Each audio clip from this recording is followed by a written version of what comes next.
As you point out, I have written about you on and off for 30 years. I don't think I've ever seen you as impassioned in your remarks as you have been these last couple of weeks. Well, I've never experienced an assault like this. This is just, it is absolutely infuriating what is happening and just how unnecessary it was. Our city has been through a lot. Why on earth did we need this grief, especially when I know that it all amounts to a political stunt and an experiment to see how much and how far they can get away with seizing power. You've said that the city is going to defend the policies. You're going to stand up for Angelenos. What form, what shape does that take? Well, what it takes is a legal strategy. And we know that we have concerns with the courts. We obviously can't rely on them in the way that we did in the past because he began to transform the courts in his first presidency. And I think a lot of times people forget those 4 years when they systematically appointed extremely conservative 40-year-old judges. And that was a clear strategy to implement policies that they are doing. And they gave us the script. They gave us the book, Project 2025. Flood the zone is the strategy, and I feel like they are flooding the zone in Los Angeles, hitting us so many ways. And I think one of the most powerful ways that they have impacted our state is the federal seizure of power from our governor, taking away his ability to control the National Guard and deciding that Los Angeles needed the National Guard, even though we never asked, nor did we need their presence. Now, in 2017, the first Trump administration also tried to challenge sanctuary cities with the same kind of policies that Los Angeles has, and a federal judge who then had a nationwide say, which isn't the case now, said, Right. no, you can't do that. What has changed? Is it the judiciary that has changed? I'm trying to get into that strategy that you talk about pushing back against the Trump administration. Right. And my overall analysis is we really only have one branch of government now because the federal courts rejected that before they were able to appoint the 40-year-old conservative judges. And so there was pushback. We are concerned about the pushback now. We're going to try a legal strategy. And then, there are the protests that are taking place in our city. And we know that protests are a part of our DNA in the United States. And we have a long history of protesting for immigrant rights in the city of Los Angeles. But there is only one acceptable kind of protest, and that is peaceful, organized, nonviolent protests. And so I know that that will continue because the masses need an outlet. But my strategy, my approach is going to be a legal strategy. But having said that, Pat, you probably know because you know me. I'm in conversation with Republicans. I'm in conversation with contacts that I have in and around the administration because I'm going to always hope that somewhere along the line there might be the ability to negotiate to, get them to pull back, especially from the anonymous, what feels like and looks like an awful lot of time, just snatching people off the street arbitrarily. Do you expect that whatever negotiations are going to get underway, that the Trump administration will demand what? That the city suspend sanctuary? I don't know. I mean, I'm sure that he will tell us to change our environmental laws, our diversity laws, yes, sanctuary city. I have to be hopeful. I have to continue to pursue a dialogue, and I will continue to do that. But nothing has happened at this point. So I can't tell you. I will tell you what we need to have happen, which is we need to have the random seizure of folks on the street stop.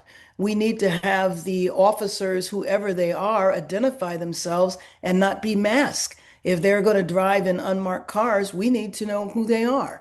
It is a very frightening thing if you think about it, because you have law enforcement from a lot of different agencies.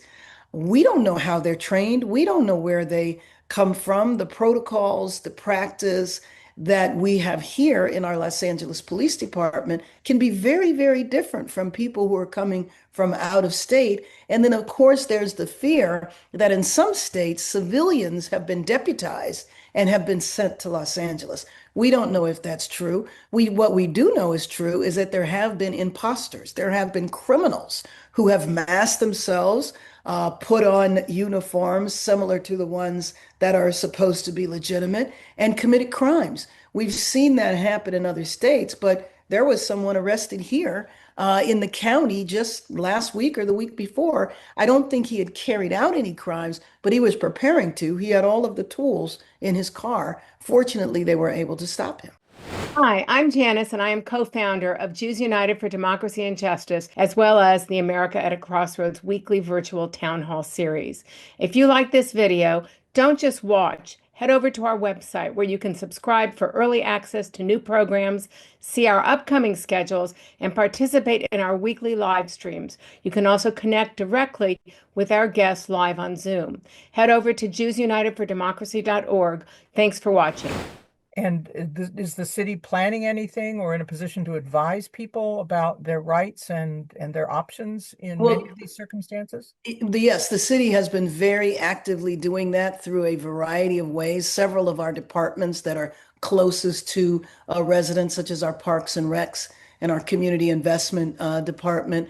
We also are developing and soliciting philanthropic dollars for what we call the Angelino card that Merrick Garcetti used during COVID to provide cash for families that couldn't work. And we have reinstituted the Angelino card to provide resources for people. But we are constantly giving people the information that they need. We are fortunate in our city that we have a well-established institutions that have fought on behalf of immigrants for more than 4 decades. And so they know how to go into action immediately. They have a rapid response network so that whenever there are sightings of ICE, they notify the public and the public goes out and bears witness. But it is a little difficult now because you have masked men going out in unmarked cars and you might not know that it's an ICE car. But cars that don't have license plates these days are now suspicious. Cars without license plates and tinted windows, that stands out in a neighborhood where you wouldn't have paid any attention before. Now you have to worry about ICE jumping out. And we use ICE as a general term, but actually people are from a variety of federal agencies, some of which most people have never even heard of. Attorney General Pam Bondi has denounced the fact that there's an app out there that people download into their phones and report the likely presence of ICE. Is this a good idea? Should citizens be vigilant and letting one another know what they think about where ICE or government agents may be? Is this Well, I think how that is used is it's used to let people know what their rights are. For example, if it's in a residential area and they're going into a home, the people that turn out might have a bullhorn that says you don't have to open the door. They have to show ID. They have to have a warrant, different things like that. And it's my understanding that they have to have a warrant when they go to a home, but if they want to snatch you off the street, they don't have to have a warrant. That's crazy. To what extent have you been coordinating your responses with Governor Newsom? Because he's drawn into some of this as well, as you say, the congressional investigation. But he has been very outspoken and using, frankly, pretty pointed humor to counter some of what's been said about Los Angeles and California. And you, as you point out, I have written about you on and off for 30 years. I don't think I've ever seen you as impassioned in your remarks as you have been these last couple of weeks. Well, I've never experienced an assault like this. This is just, it is absolutely infuriating what is happening and just how unnecessary it was. Our city has been through a lot. Why on earth did we need this grief, especially when I know that it all amounts to a political stunt and an experiment to see how much and how far they can get away with seizing power from a state and local government. You asked about coordination with the governor. I wouldn't say we are coordinating, but we are absolutely in communication all the time. He has his approach, I have my approach. He has his history, I have my history. But there will be coordination, though, that is probably happening amongst our legal advisors because we've both received the same, letter, for example. Have other cities with sanctuary policies been in touch with Los Angeles or with the city attorney's office, your office, monitor what's happening and perhaps to brace themselves or to share some strategies? Thank you for asking that immediately. I'm very active in the U.S. Conference of Mayors. And Monday, after the raid started, I was on a Zoom call with 120 mayors. I immediately called all of the mayors from our county, and you know we have 88 mayors in our county. I immediately called them up, did a Zoom with them, asked them to come and participate in a press conference.